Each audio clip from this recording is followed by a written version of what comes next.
Chef Zyx'tal's 4 appendages moved in perfect synchronization as they adjusted the molecular destabilizer, their compound eyes focused intently on the shimmering proteins before them.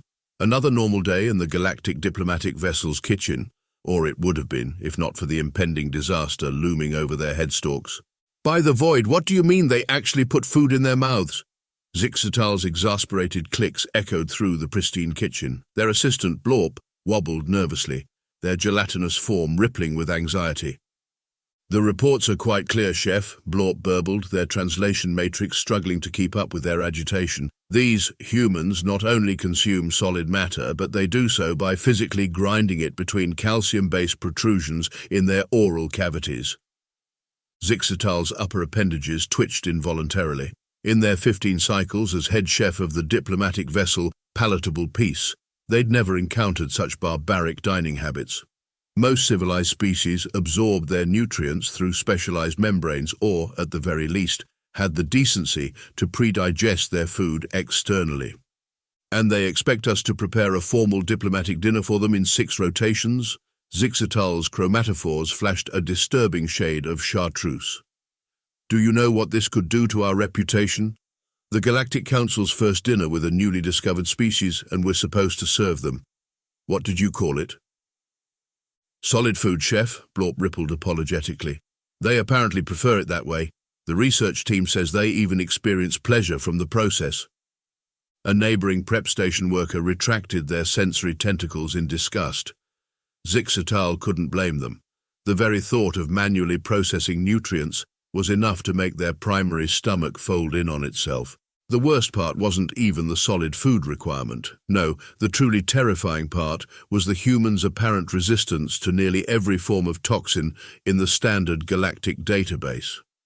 The preliminary reports suggested they could consume substances that would dissolve most species' digestive tracts. "Have you seen their list of preferred seasonings?" Zyx'tal waved a datapad frantically. "They voluntarily consume capsaicin." "Capsaicin, that's a defense chemical. They seek out foods containing chemicals specifically evolved to prevent consumption." Blorp's entire form paled to a sickly, transparent hue. "Perhaps we could serve them our traditional enzyme broths?" "Nah." "Did you miss the part where they need something to chew on?" Zyx'tal's spots were now cycling through various shades of distress. The ambassador was very clear. "This dinner needs to be perfect. Our entire species' diplomatic relations could depend on it." Looking around their usually orderly kitchen, now in chaos as staff members attempted to modify molecular reconstructors to produce solid matter, Zyx'tal felt their secondary heart begin to palpitate. 6 rotations to figure out how to feed creatures that apparently enjoyed consuming defensive toxins and derived pleasure from manually grinding their food. "Well," they clicked resignedly, "at least they can't be any worse than that time we had to cater for the methane breathers." Poor Zyx'tal, if only they knew what was coming. The kitchen's main viewing screen flickered with rapid-fire images of Earth cooking shows, while a dozen different species huddled around it in horrified fascination. Zyx'tal had ordered the entire staff to study human culinary practices, a decision they were quickly beginning to regret. They're applying thermal radiation to it," squeaked Patring, a junior sous chef, whose wire-thin appendages were practically knotting themselves in distress. "On purpose, with open flames." "That's nothing," chittered Blorp, who hadn't stopped quivering since beginning their research. "Watch this one called Hell's Kitchen. Their alpha chef actually rejects perfectly good molecular structures and throws them in waste receptacles while producing acoustic vibrations at dangerous decibel levels." Zyx'tal's chromatophores had settled into a permanent state of queasy mauve. They'd been watching these cooking shows for 3 rotations straight, and each new discovery was more alarming than the last. Currently, they were trying to decode something called Iron Chef. "So they engage in culinary combat?" they clicked uncertainly. "And the loser is not consumed?" "I don't think so, Chef," warbled Hazit, the spice specialist whose antennae were drooping with confusion. "Though they do keep talking about eating someone alive and crushing the competition. Perhaps it's ritualistic warfare?" The research had yielded some truly baffling phrases. "Spice it up" seemed to mean deliberately adding pain-inducing compounds. "Let it reduce" apparently meant intentionally dehydrating perfectly good moisture and knock their socks off. Well, nobody had figured that one out yet, but it sounded violent. Chef, came a panicked buzz from the communication terminal. The human delegation just sent an update to their dietary preferences. They request something called vegetarian options for 2 of their members. Vegetation. Zyx'tal's spots flashed crimson. They want us to serve them structural support tissues from photosynthetic organisms. What's next? Will they ask to consume the plates as well? A nervous silence fell over the kitchen as everyone carefully avoided mentioning the human practice of eating tree fruits. The last-minute menu changes were driving everyone to the brink of molecular instability. They'd already had to reconfigure all the nutrient synthesizers to produce solid matter, a process that had resulted in 3 minor explosions and 1 very traumatized cleaning drone. Now they needed to ensure that some of the food contained no animal-based proteins, which meant understanding what qualified as an animal by human standards. According to this, Blorp bubbled anxiously, humans consider fungi neither plant nor animal, but they eat them anyway. Of course they do, Zyx'tal clicked sarcastically. Why not consume decomposers? Perhaps we should serve them some bacteria as well. Oh wait, they already do that. They call it yogurt. The kitchen erupted in collective shudders. Things reached a crisis point when they discovered humans expected temperature variations in their food. Some items were supposed to be served hot, a concept that made the temperature-sensitive staff deeply uncomfortable, while others needed to be cold, which the desert-evolved species found personally offensive. Right, Zyx'tal announced, their voice carrying the slightly manic tone of someone who'd gone past panic and straight into hysterical acceptance. Here's what we're going to do. We'll create 3 different thermal variations of each dish. We'll make sure there are crunchy bits. Yes, I know it's barbaric, but apparently they enjoy the sound of food breaking in their mouths. We'll add those pain-inducing capsaicin compounds to half the dishes, and we'll ensure everything is solid enough to undergo their bizarre mastication ritual. They paused, surveying their shell-shocked staff. And someone please figure out what a palate cleanser is, because I refuse to believe they actually reset their taste sensors between courses. As the kitchen scrambled to comply, Zyx'tal glanced at the countdown chronometer. 3 rotations, until the dinner. Their spots shifted to a color that didn't exist in most species' visible spectrum. May the void have mercy on our molecular bonds, they clicked softly, because these humans certainly won't. The human delegation arrived precisely on schedule, which was about the only thing that went according to plan. Zyx'tal watched through the kitchen's observation panel as 6 humans entered the diplomatic dining chamber, their bizarre bipedal locomotion making them look like they might topple over at any moment. They're so vertical, whispered Blorp, who had flattened themselves against the wall in nervous anticipation. And they're wearing processed fiber sheets on their external surfaces. Those are called clothes, you quantum-brained squish, hissed Zyx'tal. And keep your antennae down. They might interpret it as a sign of aggression. The kitchen staff had spent half a rotation memorizing human diplomatic protocols, but watching the actual creatures in person was sending everyone into a panic, especially when the humans began their greeting ritual. They're attacking each other, Petring shrieked as 2 humans clasped their upper appendages together and moved them up and down. No, that's a handshake, Zyx'tal clicked rapidly. It's apparently not meant to determine physical dominance, usually. But the real chaos began when the first course was ready to be served.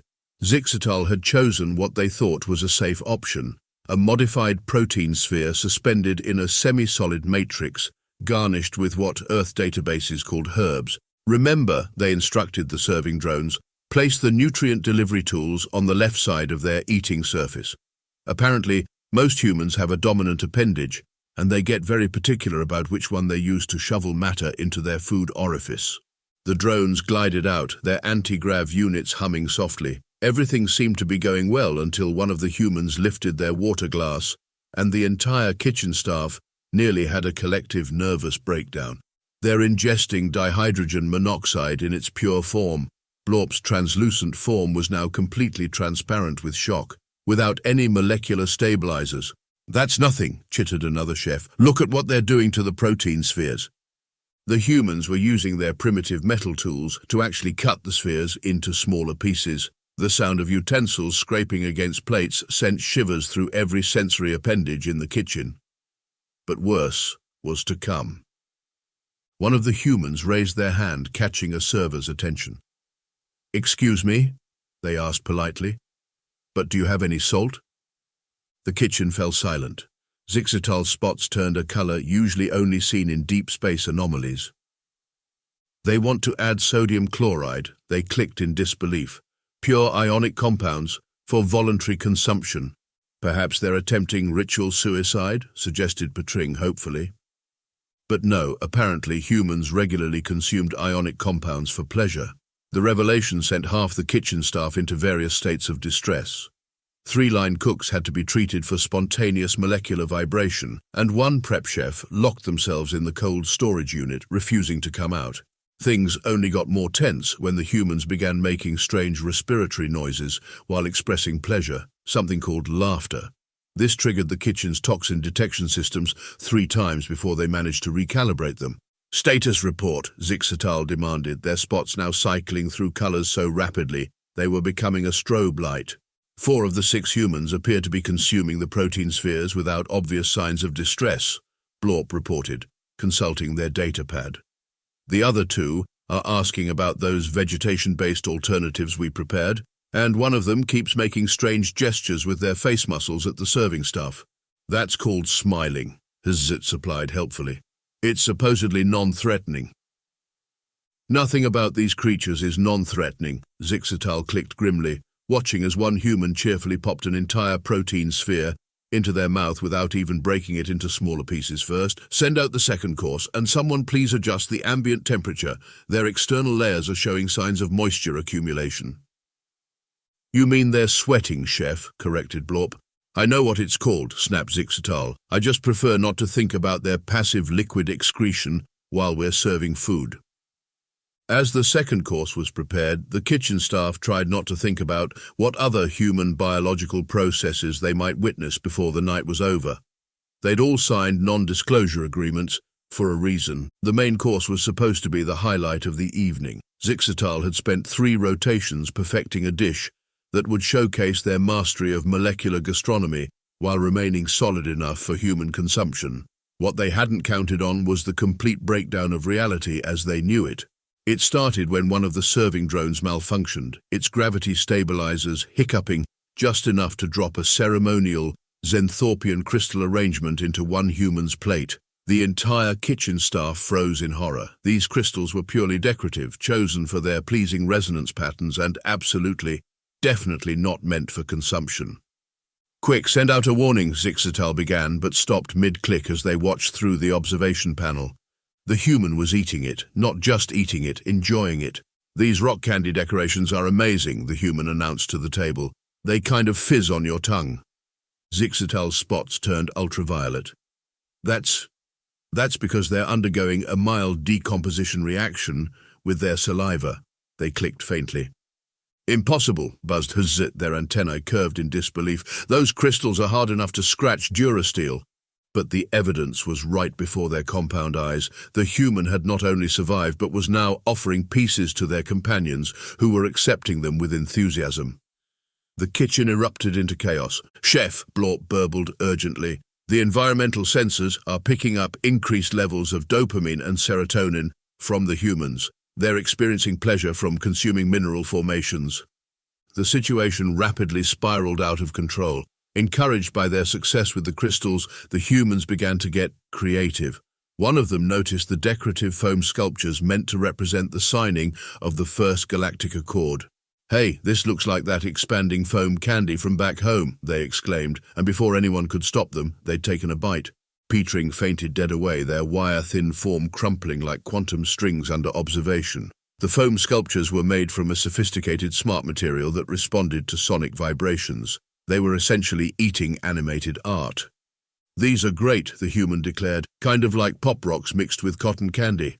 Zyx'tal watched in mute horror as their carefully crafted main course was largely ignored in favor of items that no sane species would consider edible. The humans were treating the entire table setting as some sort of exotic buffet. "Are those little floating lights part of the meal?" one human asked, pointing to the miniature antimatter containment fields being used as atmospheric enhancers. "No!" screamed the entire kitchen staff in unified terror, finally breaking protocol and activating the emergency broadcast system. "Those are definitely not food!" The humans looked disappointed. Zyx'tal made a mental note to remove anything that could cause a localized collapse of space-time before serving dessert. But the true moment of crisis came when they discovered what the humans were doing with the sauce. The special sauce that Zyx'tal had engineered to be a perfect complement to the main course.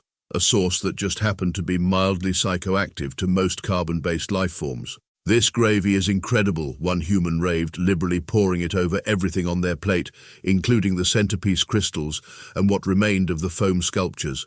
"It makes my tongue tingle." "That's because it's attempting to establish a mild psychic link with your nervous system," Zyx'tal muttered, watching their career dissolve faster than a quantum probability wave. To their amazement, this news didn't seem to bother the humans at all. If anything, they became more enthusiastic. "Cool, like those fugu fish restaurants back home," one exclaimed, while another asked for seconds. Blorp, who had been stress-studying Earth cuisine references, chose this moment to share a horrifying revelation. "Chef, according to my research, humans intentionally consume fish that contain tetrodotoxin for pleasure. The neurotoxin content is apparently part of the appeal." The kitchen fell silent as this information sank in. They looked at the humans, happily consuming their way through what should have been a lethal combination of substances, apparently having the time of their lives. "Right," Zyx'tal clicked finally, their spots settling into a shade of resigned hysteria. "New protocol. If it's smaller than their head and doesn't actively emit radiation, just let them eat it. Patring, stop trying to save that centerpiece. They've already eaten half of it anyway. Zzzt, start removing anything that might cause temporal displacement. And somebody wake up the backup chefs. At this rate, we're going to need more ceremonial crystals." As they watched a human experimentally tap one of the floating serving trays with a spoon, apparently testing its consistency, Zyx'tal had a sudden revelation. They weren't failing at serving human food. They were accidentally succeeding at it. These creatures didn't just eat solid food, they ate anything that could technically be defined as solid, and quite a few things that couldn't. "Chef," Blorp whispered, their gelatinous form quivering with a mixture of fear and awe, "should we tell them that the plates are technically edible? They're made of compressed starch polymers?" "Not a word," Zyx'tal clicked firmly. "Let's save something for the next diplomatic dinner. At this rate, we'll need to redecorate the entire ship." In the dining room, the humans continued their cheerful consumption of what was either a diplomatic disaster or a culinary breakthrough, depending on how one looked at it. The betting pool in the kitchen was heavily favoring both. Word spreads fast on a diplomatic vessel, especially when that word is, "the new species is eating the decorations." By the time the main course carnage had settled, the kitchen's observation panel was crowded with various diplomatic staff, all jostling for a better view of the humans. "Remarkable," breathed Ambassador Zyx'tal of the Silicon Consciousness, their crystalline form vibrating with interest. "They consumed my ceremonial greeting array without even requiring a system reboot." "Did you see what they did with the quantum-locked bubble sculptures?" buzzed Representative Zit from the Hive Concordat. "Their digestive systems actually stabilized the temporal fluctuations." Zyx'tal watched as their kitchen, once a bastion of molecular gastronomy, transformed into something resembling a xenobiology research center. The humans had somehow turned their diplomatic dinner into an impromptu demonstration of their species' capabilities, and the other diplomats were eating it up. Figuratively, thank the void. "Chef," Blorp burbled excitedly, their gelatinous form practically bouncing, "the Methane Collective wants to know if we can arrange a special dining session with the humans. Apparently they're fascinated by something called competitive eating they found in the Earth databases." "The humans have competitions for consumption?" asked a nearby diplomat, their electromagnetic aura pulsing with interest. "Oh yes," Zzz chimed in, now fully embracing their role as a human cuisine expert. "They time themselves consuming vast quantities of material. They even have something called food challenges, where they attempt to eat portions sized for entire family units." The diplomatic chamber erupted in excited murmurs. Several species who had previously been wary of the humans were now requesting seats at future dining events. The Crystalline Consortium, historically one of the most isolationist groups, was particularly interested after watching the humans consume mineral formations with no ill effects. "But surely they have limits?" asked a concerned member of the Energy Beings Coalition, their plasma form flickering anxiously. Right on cue, one of the humans pulled out a small container from their pocket. "Anyone want some hot sauce? I always carry some with me."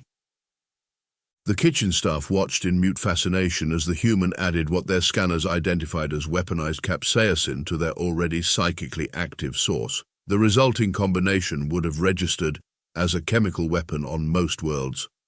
"Now that's what I call flavor," the human exclaimed, eyes watering but grin unwavering. "They're crying," gasped Tring. "Their bodies are leaking excess moisture.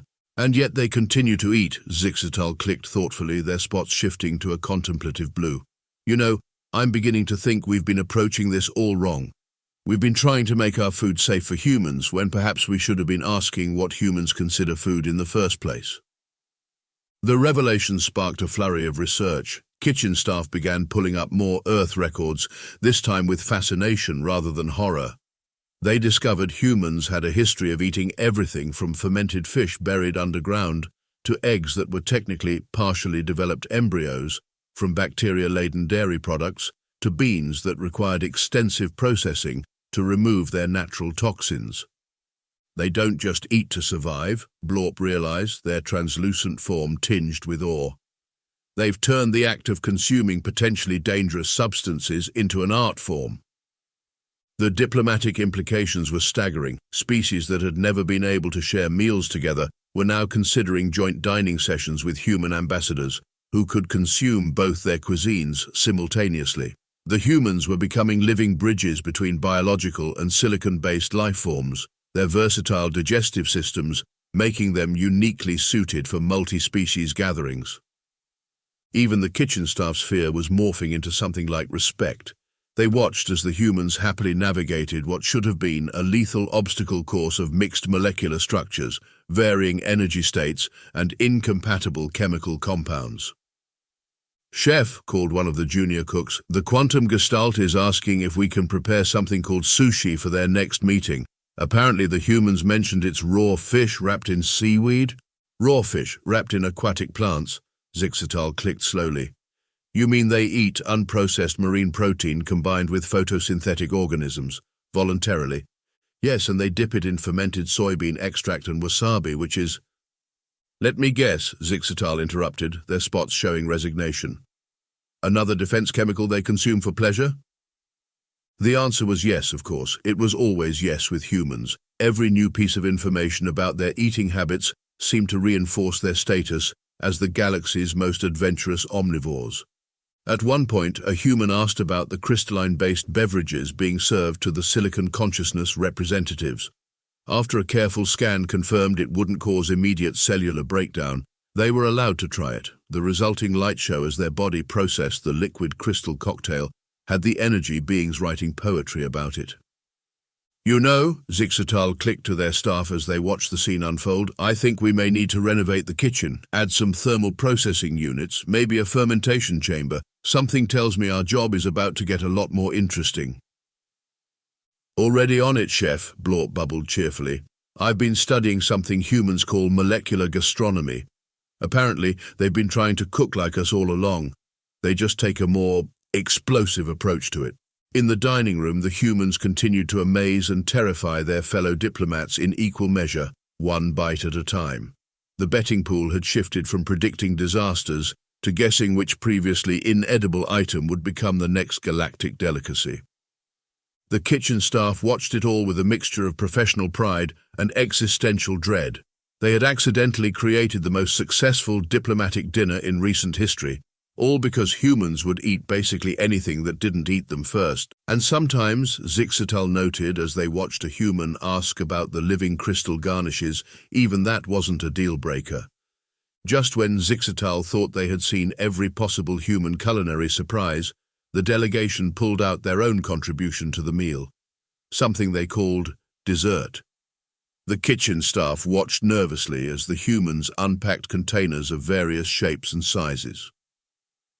As a thank you for this amazing dinner, announced one of the humans, we brought some traditional Earth sweets to share. The first warning sign should have been the way the human's face lit up while saying this. The second warning sign was definitely the fact that their brain scans showed a dopamine spike just from opening the containers. "Oh, what are those crystalline structures?" asked Ambassador Zyx'tal, peering at something the humans called a chocolate truffle. "Oh, those are sugar crystals," explained the human cheerfully, "basically concentrated carbohydrates that we process from plants." Blorp, who had finally started to regain their normal translucency, turned almost invisible again. "You concentrate plant energy storage compounds for fun?" The humans proceeded to distribute their offerings around the table. There were things called cookies, candies, and something that made Zyx'tal's molecular sensors go haywire, apparently named tiramisu. The effect on the assembled diplomatic corps was immediate and profound. The silicon consciousness representatives discovered that sugar crystals created pleasant resonance patterns in their matrix. The energy beings found that the complex carbohydrates produced fascinating energy signatures. Even the methane collective, who normally couldn't participate in solid food diplomacy, found they could appreciate the aromatic compounds wafting from the desserts. "This is remarkable," hummed Representative Zyx'tal, their antennae vibrating with pleasure as they sampled something called a caramel. "The molecules are forming temporary bonds with our sensory receptors in a most pleasing way." "Wait until you try chocolate," one human grinned, breaking out something they called a premium dark bar. The kitchen staff watched in amazement as species that had previously required complex molecular translators to communicate were suddenly finding common ground over shared sugar rushes. The crystalline consortium was particularly entranced by the geometric patterns in something called a baklava. "Chef," Blorp bubbled urgently, "are you seeing these scanner readings? The sugar molecules are creating temporary pleasure receptor activation across multiple species' neural frameworks." Zyx'tal's spots shifted through a rainbow of realization. They've weaponized plant energy storage into a diplomatic tool. The humans, seemingly oblivious to the biochemical revolution they'd just unleashed, continued sharing their treats. They explained concepts like comfort food and stress eating to an increasingly fascinated audience. The idea that food could be consumed for emotional reasons rather than pure sustenance was causing several species to reevaluate their entire relationship with molecular consumption. "You mean you intentionally consume these substances to alter your emotional state?" asked a member of the Energy Beings Coalition, their plasma form rippling with interest. "Well, yeah," shrugged a human. "Haven't you ever had a rough day and just needed some ice cream?" The concept of ice cream, a frozen, whipped dairy product loaded with sugar, caused such excitement that 3 different species immediately offered research grants to study it. The Methane Collective was particularly interested in the phase change properties of the dessert. As Zyx'tal watched their orderly diplomatic dinner transform into what the humans called a sugar rush, they realized they were witnessing the birth of something unprecedented. Galactic culinary fusion.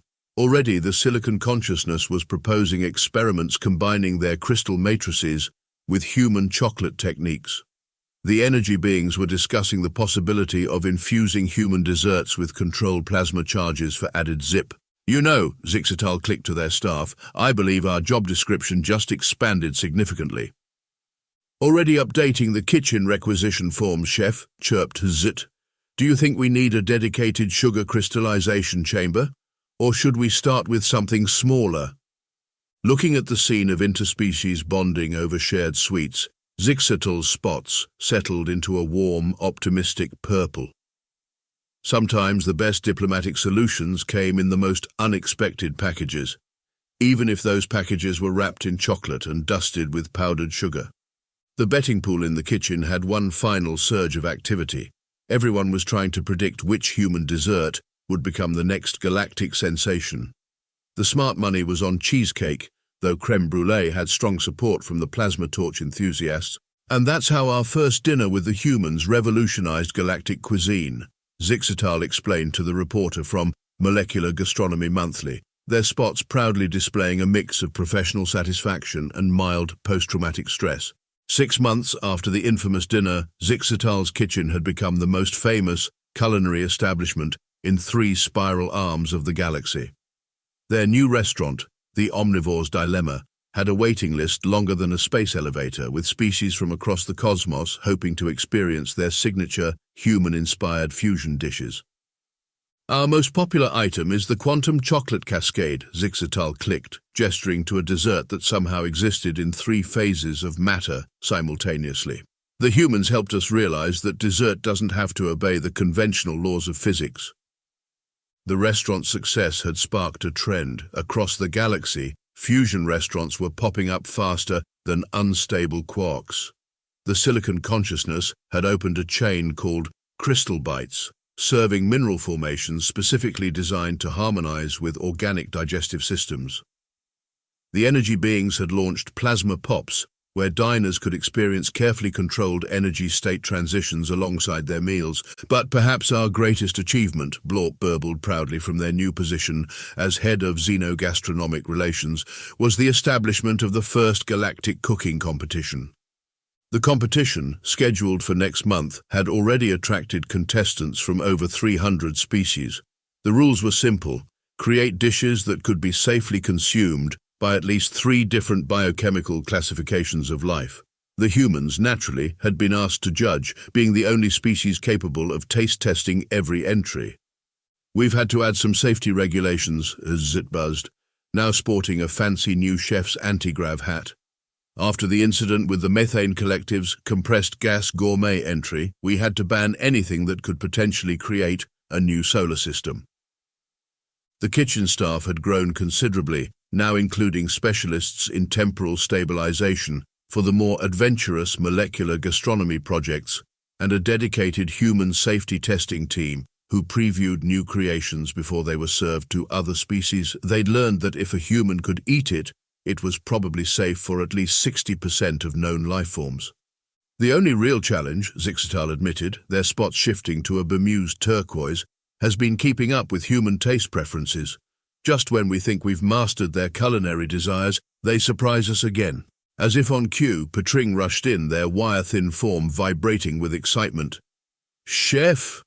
The humans just discovered they can eat the new superconductive serving plates we imported from the Magnetar monarchy." "They what?" Zyx'tal's spot cycled through ultraviolet in shock. "Apparently they contain trace minerals their bodies can use," Patring explained. "They're asking if we can make a crushed version as a garnish." The reporter's sensory appendages quivered with interest. "And will you?" Zyx'tal's spot settled into a resigned but amused pattern. "Of course, we've learned it's better to work with human culinary adventures than against them. Besides," they added, their chromatophores twinkling mischievously, "we've just discovered something fascinating about human taste buds."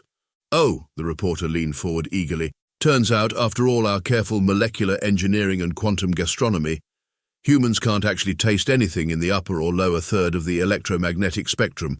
They've been enjoying our most sophisticated creations purely based on texture and what they call mouthfeel."